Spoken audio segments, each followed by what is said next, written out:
You are listening to the Where Do You Run Well podcast, episode 2, part 4. So welcome today. We have Kelsi, and Kelsi is here with her coach, Coach Yak. Hi guys. Hi.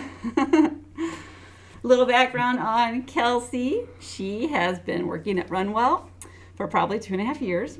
So if you've ever shopped here, you were probably greeted with her warm smile and her kindness and her willingness to help. She's a wonderful employee and friend and just an all-around great human.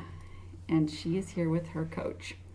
And Coach Yak, you might know him as well. He's an employee at RunWell. He's a certified running coach with RunWell Coaching. You guys are very quiet today. So I want to start with a little background on Kelsi. So I think everyone really wants to know because we're all out there, like I said, navigating in a pandemic. And tell us, how has this pandemic affected you personally? So it's been kind of crazy. I graduated in May from SIUE, and it wasn't really what any of us expected it to be. It was a virtual graduation, so instead of, after all the years of college and everything, you walk across a stage, it was more of you got a slideshow with your name on it, and that was like virtual graduation. So that was a little different. And then when it came to training, I had really looked forward to my first marathon. I've never really done any big races, and then all of that was gone. So it's been almost a little isolating. Not that, I went out a whole lot anyway beforehand, but it's been very different not having the option to go and see people or go out to eat. All of a sudden, once these things are taken from you, it feels very restricting, even though everyone is in the same situation. So it's been a little bit of a struggle trying to navigate all of that positively when it's, there's no end in sight. True. That I think a lot of people can relate to that as well. We do feel, I know I have, alone. We're used to gathering and being together, and now all of a sudden it's like, I'm going to do all this by myself. So you had already planned to do a marathon before the COVID-19 hit. So that was your goal for the year, or? It was it was like my 2020, like my New Year's resolution was, okay, I'm going to do a half marathon. And then I spoke with Yak and a couple of other runners from RunWell, Jenny specifically, and she was like, oh, well, I didn't do the half. I just went ahead and did the full, because it's a whole experience. It's really fun. And so she kind of talked me into it. And then when it went virtual, it was like, oh man, I was like, okay, I really have to train for this. And there's not going to be, everyone running together and things like that. So it was kind of a backwards way to do it, it feels like, but it was really fun, even though, I saw maybe 2 people during the course of training. But when you were out there and you got to see the other runners on the trail also training for the same thing, it was really fun to yell oh, you're doing great, or keep going, or welcome to the club when you were going past them. So it was really fun. So in your decision-making process, did you ever think, well, maybe I'll just do it next year? Or how did you decide I'm still going to do this, even though I'm alone, and that's a whole different challenge, And I guess not completely alone, of course. We have Yak sitting right here, too. He's a whole person, with tons of stuff to say. But what was your decision-making process when the race went virtual? Did you have an option to just do it next year instead, or?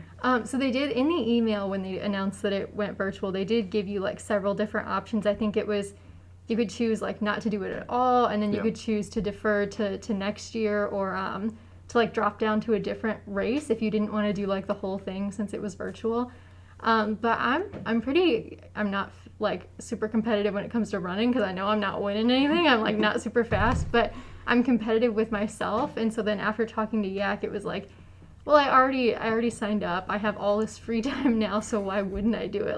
Running was literally all I did for months, like running and work. So it was like, well, if I don't do it now, what excuse will I have later? Because right now I have none.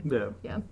Well, and that's a good way to put it, because, well, and two, there are some people who I have all this free time now, and then there's all these other individuals, who are like, well, now my schedule is crazy busy, and I'm homeschooling my kids and working from home, and it's been a wild, crazy ride. So let's talk about training, because that's really like when you say I'm going to do a marathon. That's a sentence, but there's so much. Oh, in it though. That goes into that. That is a huge, crazy goal to set for yourself. And that's when you first told me, I thought, that is so badass. Like, do people realize, because it's a virtual race now, so you don't even have, essentially like an official finisher's time, or there's no party, there's no finish line, so for you to find that fortitude inside yourself to every day you're going to get up and you're going to do whatever the training says you're going to do, and I want people to realize that when it comes to marathon training, that's day after day, month after month, you're deciding to get up and be dedicated to this goal. And hey, there's a pandemic going on, so you're on an emotional roller coaster as well. So, and I'll let both of you weigh in on this one, but I'm curious, what were the obstacles? What were the obstacles? I'm going to jump in on this one because we have to do a little bit of background on this one, because there's something she didn't say. I'm kind of partially responsible for her doing all this, because we go down to Memphis, and then, I did Memphis 2 years in a row, and it's awesome. And I come back with all these stories like, oh my God, we ate barbecue, and there's Beale Street, and there's so many people, and every quarter mile there's 1 million people with signs, and you've never had so much support and love, and there's never a moment where somebody's not out there cheering for you and really giving it its all. And she's just like, God, that sounds awesome. And I'm like, it's the best place in the world to do it, because you have all this stuff and you're supporting sick kids, and it's a great cause, and it's the greatest event. Like, legit, as far as marathons go, nothing can beat Memphis. The amount of support on course is amazing. And so this is the bill of goods that I sold this poor girl. I'm like, oh, it's the greatest day you're ever going to have. And she's just like, I'm in. Like, I've seen your pictures for 2 years, and all these people keep coming back talking. I'm going to do it. And then that evaporates, and that goes away. And it's like, hey, kiddo, so it's going to be us, like, running the same trails that we're doing in training. We're just going to make something up. You still want in. And to her credit, she was just like, yeah. Not even a question. She was just like, yeah, well, I'm going to do it. I made my mind up. Wow. We're going to do it. So the fact that, it's like she gets sold this whole, like, it's going to be the greatest day ever. And then it's like, hey, so all that stuff I told you about, that's gone. Do you still want to do this? And she's just like, well, yeah, because it's a marathon and I haven't done that. And we're still helping sick kids. Yeah. And why wouldn't I help sick kids and achieve a goal? Like, it's 2020. Why am I going to let this rob that of me? And I was just like, okay, you got something special.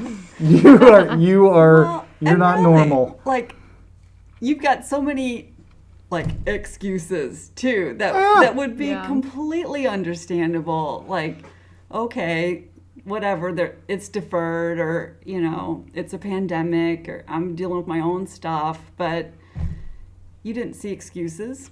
I think that's part of why I knew there were a lot of excuses, and I was like, no, I don't want to do that. I don't want to take the easy way out. Like, that's how it was in my head, was, oh, it's like, if I was one of those people who was like, it's a sign, that I never would have done it. But yeah, I was like, no excuses this time. We're just gonna do it. So let's just do it and see what happens. Yeah. So that is all part of the journey. And so as you're going through the training, and it's a lot, initially maybe, it's totally manageable, but, there comes a point when there's a lot of running, there's a lot of stretching and cross training, and, eating stuff you might not want to eat, and Figuring out what we're going to eat. Yeah, what your body can handle. Yeah. So take us through that journey and how the two of you kind of saw what was coming down the road and how you tackled it. Well, we found out I think it was our second training run. We found out pretty early that I had to be really careful about what I ate and when I ate it, because we were halfway through that training run and everything felt really great. It was really awesome. And then my stomach fell out, was not having it, was awful.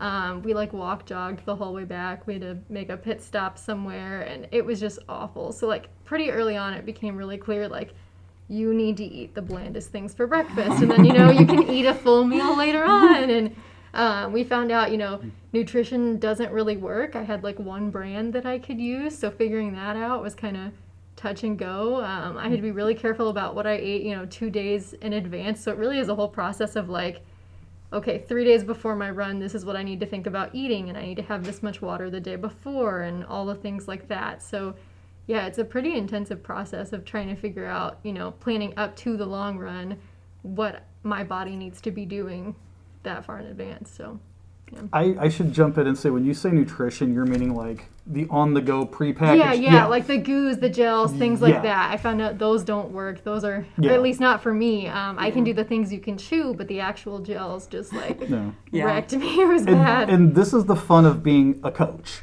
Because you have somebody come and she's like, hey, I'm not a runner, big air quotes, I'm not a runner, but I want to do a marathon.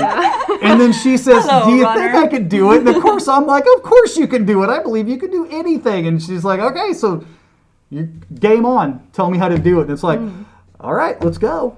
And so, immediately finding out, be like, okay, we're pretty much starting from scratch. What do you know? So I do stuff, but I never had any formal training.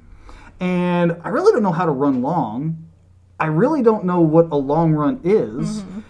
And it's okay, so we're going to baby step up. And to her credit, the one thing that I really loved, she was a dream client. Swear to dream. Just the dream trainee. Oh my God. Coach, she was so awesome. So it's hey, early on the first thing was, cadence. It's hey, you should probably see how you're kind of sticking on that? Instead of your cadence being clap, clap, clap, clap, clap, you're kind of clap, clap, clap. I'm maybe just turn your feet over a little faster. Just go oh, you like this? Yeah, just like that. Okay, I never had to tell her that ever again. There was one time within the first quarter mile of her run, I'm hey, you might want to try this. Never had to talk to her about that again. And then, it was, it's hey, have you ever worked on your breathing while you run? No, I try to breathe. Well, let's try this. Never had to talk to her about that again. Showed her one time. Next thing you know, she's acing everything. And then, with the nutrition stuff, that was the time when the coaching happened, because it was okay, we're gonna try A, B, C, D, E, F, G, and something's gonna hit. And eventually, we finally got to something. But that was the big one. I think that was the whole all right, let's really dive into the crux and everything else, because as far as moving through and getting her miles and showing up and putting in the work, she just aced that. She was just all right, let's go do it. And the stomach is key though, because as soon as the stomach flips, it's really hard to run when you're having stabbing pains in your gut, or you feel like you're going to throw up, or you do throw up. So yeah, honing in on either the recipe, or the consistency, because some people the consistency of a gel just makes them want to hurl. So yeah, trying a bunch of different things and honing in on what works best for each individual. And so too, I'm just curious. We want to know about the feet. Any gnarly, as you lose toenails, tell us about any blisters or... I never lost any toenails, thank God. That was my big fear. I didn't want to lose any toenails because my sister plays softball, and so I saw her lose them frequently, and I was oh, that sounds awful. But blistering did happen a couple of times. So before we started the marathon training, Yak had me wearing the Injinji socks just for shorter runs, and I found out really quickly, like, that's all I could wear on long runs, because otherwise my toes were, like, all jacked up at the end. And I did actually have, I think it was my 20-mile run, I came home and, like, both my pinky toes were swollen, and, like, I'd done everything the same the whole time. I don't know what it was. It was just all of a sudden, like, my pinkies were, like, blistering. And so that was when we figured out, okay, you really have to take the what's it called? Sport Shield. Sport Shield. Thank you. Yeah, Sport You Shield. sell it, and I That couldn't stuff. remember. I'm Hey, sitting- I love it too. Yeah. I'm sitting there thinking like body lube. Yeah, exactly. I Body was like, there's a lube, word gross for it. grease. Like, let's think of all the fun things that we say that aren't the thing. But yeah, Sport Shield. I had to put it, like, all around each toe, in between each toe. It was really like a whole process, and then I had to wait a minute, and then I had to put my socks on and make sure that everything was fine. But after that, I didn't really have so many problems with blistering. I think that was the worst thing, because then, like, both my toes peeled, and I was like, oh god, that's gross. But I think that was really the worst of it, and that only happened, like, once or twice towards the end. So yeah, I was pretty lucky. I didn't really have a whole lot of issues with my feet. The other thing too is like you hadn't ran Yeah. those distances, and you know, Right. and you can get away with stuff for a long time. And sometimes like it's like, oh, I do this all the time. It's like, yeah, you can, but you can do it all the time for 2 hours. Yeah. What do you got for 3? And it's like, Right. oh, so at 3 hours, like the wheels on Oh, the bus yeah. go flying off. Sure, you know, but it's those lessons. But you know, to her credit, because again, I'm just gonna gush over her. He's a fan. I'm a little bit of a fan. know. Yeah, so one Me of too. the fun thing was the fact that it's like she was so involved in her own process. And that was the other thing. She would be like, hey, quick question. So this, I'm feeling this. Like, I never had to pry anything out of her. She would always be like, so, hey, look, is this normal? Is this right? Is this good? This is how I'm feeling. And she would just go top down into things. And I'd just be like, yeah, you're sure. Yeah, that's all perfectly normal. And then let's talk about this. You know, just always the little normal things. Mm-hmm. Like the phantom pains. Yeah. The phantoms, you know, like when you're running and you don't go that long and your brain's like, psst, stop running. But it can't get you to stop, so it makes stuff up. So, you know, we did a little mental trick on that one. Yeah. And then the next time she was like, you know, we were running and I see her and she starts doing something. And I'm just like, okay, I'm going to let her go. And she goes, oh, it worked again. I went, what? She goes, I did the thing where I had my leg was going to fall off, but then I did the thing. And then all of a sudden that's gone now. She's like, oh, it was all in my head. Look at this. And I'm just like, I told you that one time. Well, and to that point, like the brain knows our weaknesses. So the brain, like it wants you to go sit down. The brain's lazy. It wants you, you know, to sit down and conserve. So it knows, like, oh wait, you know, I'm on a time crunch. It'll start working against you to where, you know. But as soon as you flip the switch and tell the brain what's up, or trick the brain, like what Yak was telling you, just Yup. trick the brain, and Yeah. then the brain gets on board, and because the body can do it. Even though the brain's like, we should probably sit down. So was there ever a time in your training that you felt discouraged, or that you felt like maybe the marathon's too big of a goal? I think specifically it was the 22. It was my last long run. It was the 22-mile long run. And so we figured out pretty quickly that like things hadn't gone right like the day before. Like I hadn't had enough water, I hadn't eaten enough. We started late, which was another problem. Because at the time Yak wasn't able to run with me, so my mom was like biking next to me for that one. And so we were supposed to start at like 8 a.m. Actually didn't end up starting until like 10:30, 11 o'clock.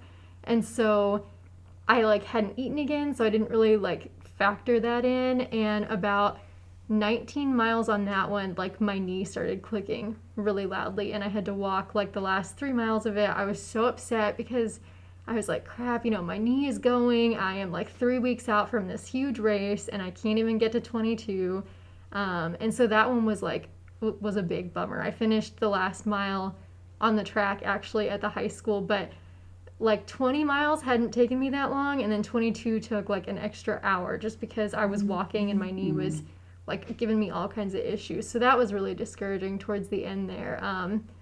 But to Yak's credit, I got home and I texted him. He said like, how'd it go? And I was like, oh my gosh. I was like, it was so bad. And I think you said to me, you were like, some days you're the windshield and other days you're the bug. Yes. And it made me laugh because I was like, yeah, that's what I feel like. I feel like I got hit by a car. And so that really made me laugh. But we talked out like, okay, well, what did you do the day before? Like troubleshooting everything. We figured all that out. He gave me some things to do for my knee, which helped a lot. And so that was kind of like a good reset, because after that it was tapering, and when I could get through my next run, and then the next one was easy, and that felt a lot better. But yeah, it was just getting through 22 really kind of sucked. Well, that was the problem too, because everybody hits a point in training. Like every single time it happens, and especially with first timers. The first time you start running long, something happens, but you haven't experienced it yet. So for you, it's a brand new world, and it throws you hard. And there's two kinds of people. They look at it and go, nope, I'm done. Or there's people that go, I'm going to get back on this horse again. And when you learn to push through it, and I was kind of concerned because, again, the first time we had an issue was a 6-mile run. That was it. Like, the big drama happened at mile 6. And then we're getting through mile 14. Mile 14, she had 5 PRs at mile 14. I did. That was a good one. 5. Oh, tell us. Fastest mile, fastest 5K, fastest 10K, fastest half, and a distance PR in one run. Oh Yeah. my gosh. She was acing. She's just blowing through everything. And I'm just like, you have to have a bad day soon. Yeah. Because we got to teach you how to get through your bad day. And it just wasn't happening. And it just so happened that her bad day was the last training day, the long mile. And I was like, man, if this had happened at 18, we could have pushed through this and we would have found out all the little things. But it's like, okay, we're here. And that was scary as a coach because, that's the fine line of an athlete. What are we going to do? Are we going to keep going forward? Is this going to make her scared? Are you going to get shy after this? Are you going to have the doubts? What's going to seep into your brain? And she was just like, well, can we figure it out? And I went, yeah, let's figure it out. We did. And she's like, yeah, okay, let's go. And I was like, thank you, God. Like, you are awesome. Like, You are still in this. she was like, yeah, I'm doing this. Like, that's it. Yeah, okay, I just screwed up. Let's move forward. And I was like, oh, okay, this is, all right, we're game on again. Yeah, and understanding like it was a bad day or it was a bad run. It's a roller coaster that is marathon training, I think once you get out of your head, like, oh man, it's the end of the world, and then you're like, it was one day. It was literally one bad run out of 3.5 months of training, and so then I had to kind of suck it up a little bit, and I was like, it's not that bad. That's the first time things have gone wrong. Like, you can live with that. And you got 19 miles. Yeah. Like, you got a lot out of it before the wheels came out. You're like, okay, cool. So, all right. Yeah. Done. Yeah, and there's no way that you're not getting those last 4 miles, Right. no matter what, Yeah, but that's the mindset that we had to, like, this is the mindset of, I've now start calling her Smol Warrior.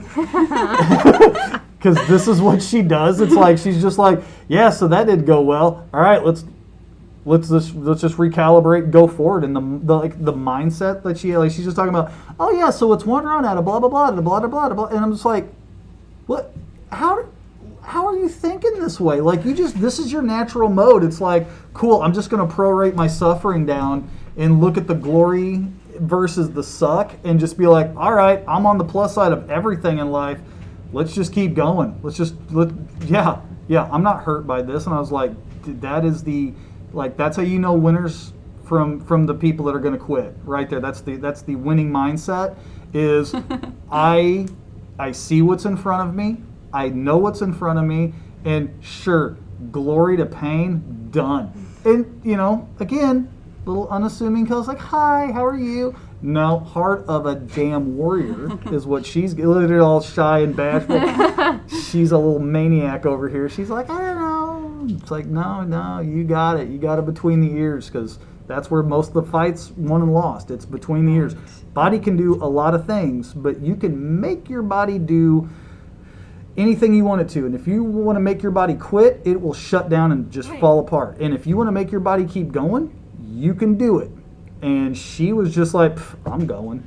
Done. Well, and sometimes that's the hard part, Oh, always, yep. Is figuring that out, especially when you do have a 22-mile run. That's your longest run ever, and then it doesn't go well, and then you start to wonder, how am I going to be able to do it on race day? And take your 5 minutes and have Yeah. your pity party. And then move on. Yep. Right, and then wake up with a new attitude the next day, and that's really hard to do. Like there's some inner strength you have to pull from, and like so running a marathon, it's an individual effort. Like no one can run that for you, or do it in your place, but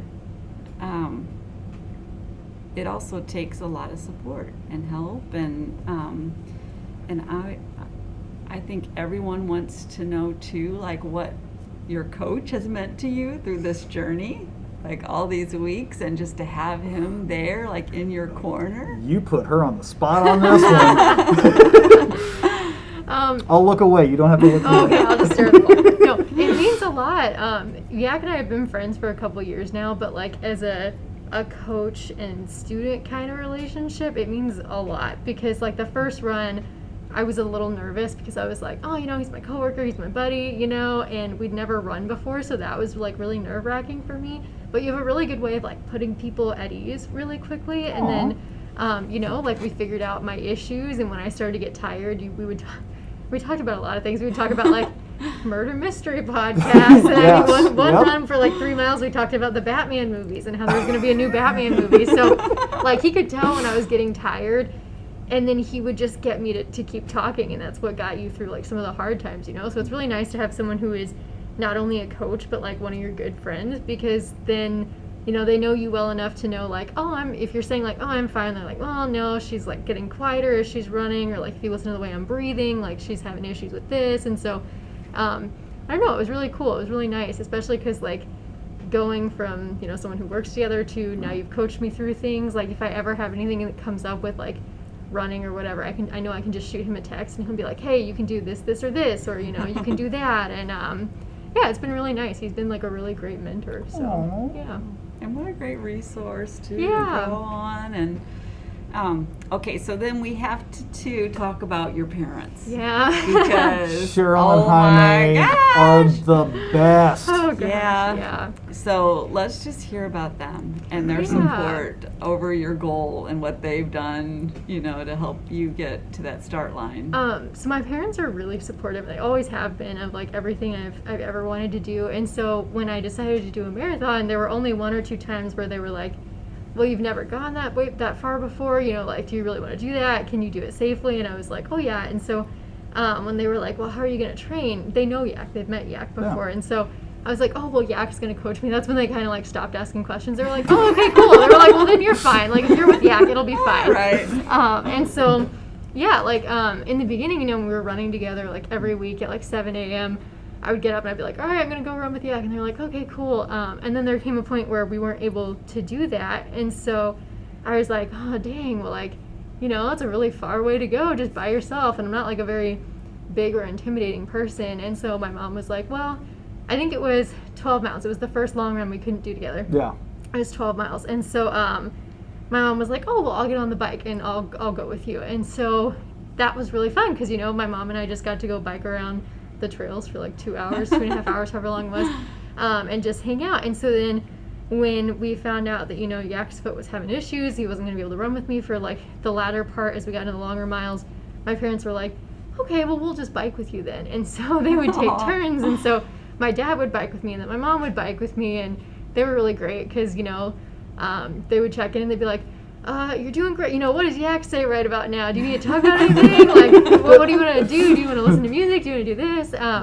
And so they were really great because they were kind of like my little, my pacers. And so it was fun to have, like, one of them would ride in front of me, the other one would ride behind me. And so if my foot was, like, dragging or if my shoulders started to drop, my dad would be like, oh, hey, watch your shoulders, pay attention to what you're doing. You don't want to hurt later. And they would do stretching with me. My mom and I would do yoga together. So it was really fun. We kind of did it as a family just because they became so involved in the latter part. And then they both they rode with me during the marathon. And so like the entire time that I'm running it, they were on bikes. Which, 5+ hours on a bike is not great. time. Yeah, it's a really long time to be on a bike. But they never complained about it. They were super excited about it. And afterwards, my mom, I thought it was so funny. She made the comment. She was like, Well, I don't really feel like we did anything today, because you ran it all, but like we were just kind of there. And my dad was like, "We did 5 hours on a bike. What do you mean you didn't do anything today?" But yeah, they don't really think that they did too much. But that is so funny because your mom's like wanting to go get another workout in? Yeah, she wanted to go lift weights like after we finish. Go, Cheryl. Yeah. So yeah, we are talking a little bit about race day. So I want to just stay there with your story because it's virtual, and I know that you had kind of a route planned out and everything. Take us through race day. You're starting. Were you just kind of by yourself at the starting line, or? So not by myself. So like Josh was there, Jenny was there. There were a couple different people. And they were all like, and Erica was there, and they were like cheering you on as you went out and everything.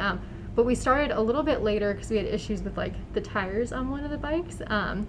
But so we got there and we started, and Yak had even warned me, like, you really have to pay attention, like, don't go out too fast because, you've tapered, you're feeling so good and all these things. And you were right. Like, I really did have to, like, I kept looking at my watch, like, every other. I was getting nervous, because I looked down at one point and it said, like, 9-minute mile, and I was like, oh my gosh, I can't do that for, like, 26 miles. And so I had to bring it back a little bit. You hadn't rested in 3 months. Yeah, so, I was like, oh man, what am I doing? So, yeah, the first, I think it was, like, the first 9 miles were really great. Like, felt good, everything was good. I was staying on pace, aside from, like, the one time I was, like, way too fast. Which it happens to everybody. Yeah, it's kind of like a rite of passage at that point. Like, you always you go too fast and you have to, like, stop yourself.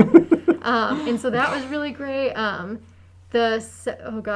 already forgot how it went. We went out one way, and then you went out the second leg, and then you went out another leg, and then you did that one again. So everything was great, the first 2 legs of the race that we did. And then the third one, going out was okay, and then turning around to come back, like, I had the same issue with my knee, which I knew was a possibility. I'd had a doctor's visit, and she had told me, like, oh, hey, well, I can hear your knee making that noise a little bit, like, let me kind of poke around with it. And so my doctor had, like, really poked around my knee. She'd had me move it a couple different ways, and she was like, well, it kind of sounds like it's just getting overused, which, going from running like 3 miles every day to all of a sudden running being like 3 or 4 hours of my day, it happens. And so she was like, it's probably going to hurt. She was like, I would take Motrin with you because it's going to suck once you get up in those higher miles. And she was right. At about, again, 19 miles, my mom, the way she put it was, you look like a racehorse who'd just been shot. Like, all of a sudden, like, my left leg just didn't want to hold weight when I was running anymore. Oh, no. And so that was super disappointing, because I was like, oh my gosh, it's the day of, and I couldn't get past, like, mile 19. And I kept trying to. I would, like, be like, okay, I walked for a little bit, let me try and run, and it just wasn't happening.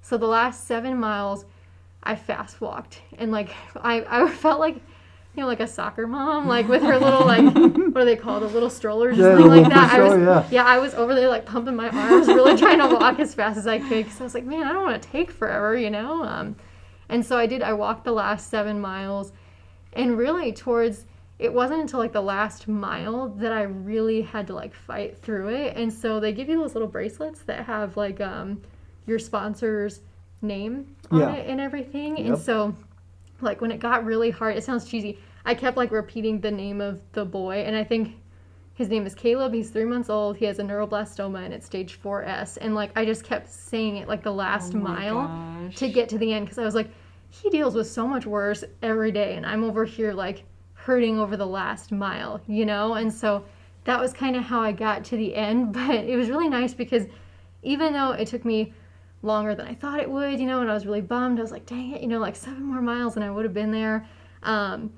To get to the end and see, like, my little group of people, like, cheering me on. And so my parents were like, oh, okay, we're going to go ahead, because, like, oh, Mom must use the bathroom. And of course they didn't really, they just wanted to be there at the end. So, like, I finished ready, yeah, so that I could, like, finish it on my own and they'd be there. And so Jenny, like, she got me to the finish line. She came by, she was like, so how you feeling? Are you doing okay? Da-da-da. She was like, so you want to do Chicago next year? That's coming up. And it really made me laugh, because I was like, yeah, I could do that. I was like, what is that? Like, that one's in October. And so before we even crossed like the finish line, we were talking about like, oh, okay, what's the next one we could do, you know? Oh, that is awesome. Yeah, but it was really fun to like finish. Everyone cheers you on and everything, you know. And I don't think it hit me until about 2 hours later that I like actually gone that far. When I was looking at my phone, it said like, oh, you've gone like, what was it, like 54,000 steps that day. And I was like, oh my gosh, like I did the whole thing, you know? Like you're so tired right at the end, but it kind of sinks in later. And then I was like, heck yeah, you know? Like I had to walk the last 7 miles, but I still did it, so... But you didn't quit, you know, so that's the difference too. Yeah. You know, like you just found the strength inside and, you know, used your mind and used the boy that you were, you know, running for just to keep moving and keep pressing on. So. Yeah, and I think too, it was at like mile 20, Yak checked in with me and he was like, how are you feeling? Like, what's going on? So I told him, it's bad. I was like, I cannot run anymore. And you said, oh, are you going to finish it? And I was like, well, I'm not going to not finish it. I was like, what do you mean am I going to finish it? No. Yeah. This is how the story really goes, because she doesn't know it. I got a phone call. You had a phone? Yeah. From my mom? From Cheryl or Jaime? Her mom's behind her. And she's like, hey, Yak, our girl's not doing so hot right now. Like, she's gimpy. This is what's going on. By the way, did she tell you that she's got runner's knee diagnosed like yesterday? I'm like, oh no, that's brand new knowledge. And she goes, she could use a word. She could use a word of encouragement. And so I text her up and I'm just like, what's going on? And she's just like, again, this is Cheryl and Jaime being the best human beings on planet Earth. We should all aspire to be them. And I text back, I was like, so how you feeling? She's just like, all right, look, I'm just going to drop the dime on myself. Like, I got the runner's knee. I knew about it. I still did it anyway. And now I'm here, and it hurts. And it's not happy.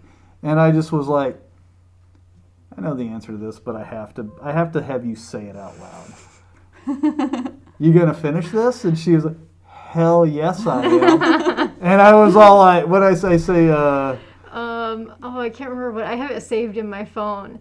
You said something like, that's my girl, or something like that. Like bite your lip, close your eyes, and think of Christmas. Like yeah, something like that. Something silly. I was like, make this walk. Yeah, that's what it was. Make this walk. I was like, hold your head up high and make this walk your bitch.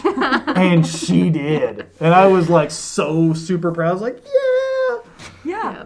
Because 26.2 miles, you know, however you got there, you got there. So, and that is so impressive because we know like everything that you've been through to get you to the starting line, first of all. And then, you know, here's your big day and it doesn't always play out the way we think it will, hope it will, you know, sometimes. The marathon is so far.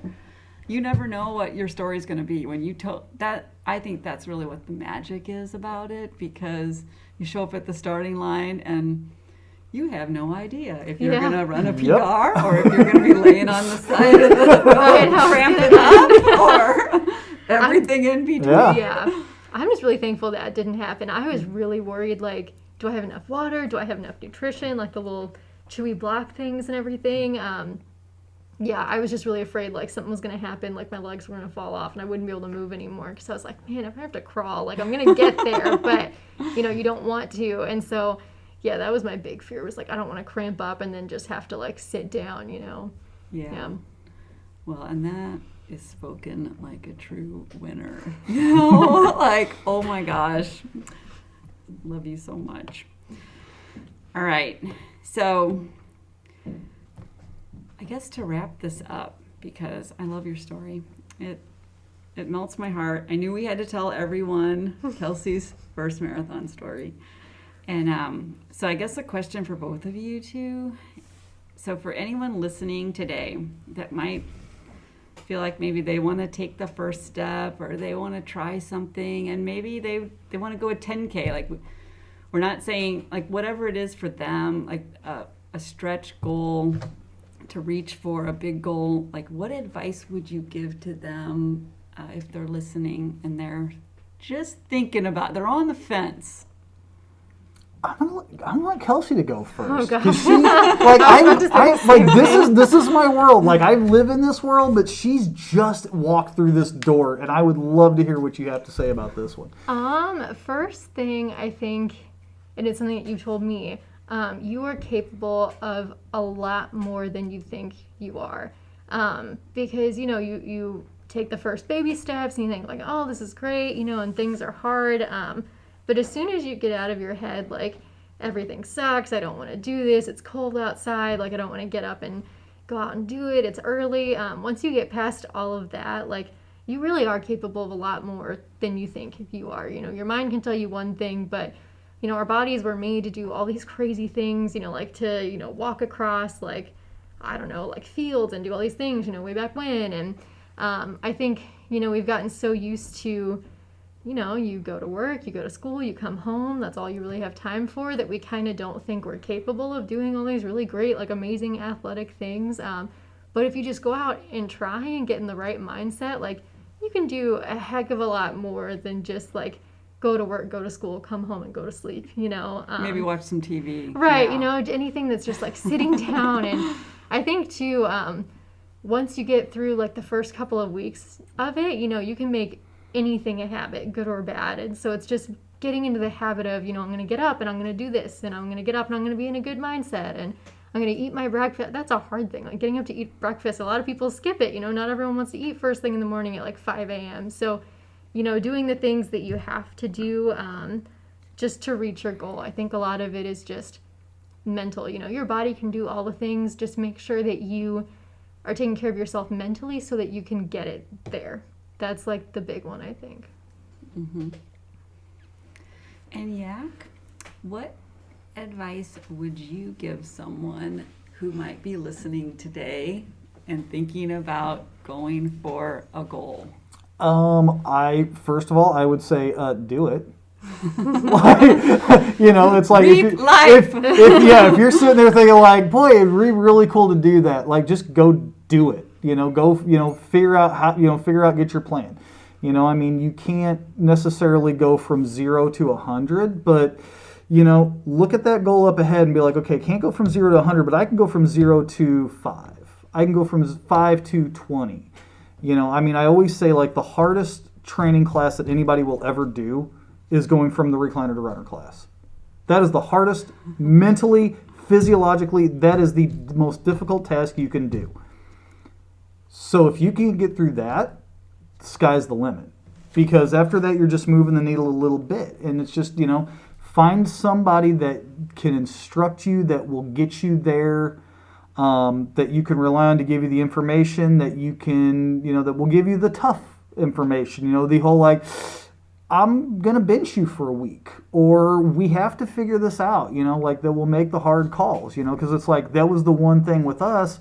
We're buddies, we're friends. And I was like, okay, at some point, I might have to step on toes. Mm-hmm. I might have to put the boot print on there, and how do you step on the shoe and leave a shine? Fortunately, she's awesome. I never had to deal that with her. She's great. But, it's like, find somebody that can help you get your goal, that understands your goal, that understands how to get you to that goal. And maybe, for people that are like, I'm going to run a marathon this year, it's like, okay, hold on. Maybe we start with that recliner to runner program. Maybe we go to the 5K. Or maybe we get you that 5K to 10K. Maybe we get you that 10K to half. Maybe we work that envelope and we go up in there, but don't stop the dream. So focus on the goal and then figure out how you get there. And if you got to run a 5K to run the 10K to the half to get to the full, you know what? That's your training process. Just call that training and just get there. Be true to yourself. And, the biggest thing that Kelsi has going for her is what's between her ears. The body can do amazing things, but, what's between her ears is the thing that powered her. So between what's in her, between her ears and what's in her chest, that heart and that mind, that is what made her a winner. And that's what's going to keep her going to do anything she wants to do, because she's got it in the two places that counts most, between the ears and in her heart. And if you got heart and you got that mental fortitude, there ain't no wall.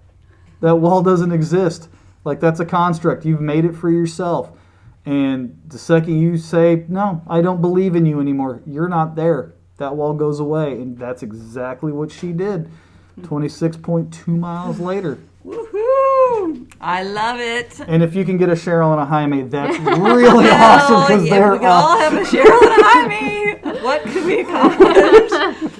But we're going to go, I guess, we're going to wrap this up and thank both of you for sharing your story and for your time and for your inspiration, and congratulations on your first Thanks. marathon. And you can always come by RunWell and hear more. And then we also have some stories from other athletes too, and just some accomplishments that we hope we can inspire you and maybe help you along the way. So thanks so much, guys. Yeah, thank you. Thanks, Jen. Thanks, Kelsi. Thanks, yeah. Aw, it's like the Waltons.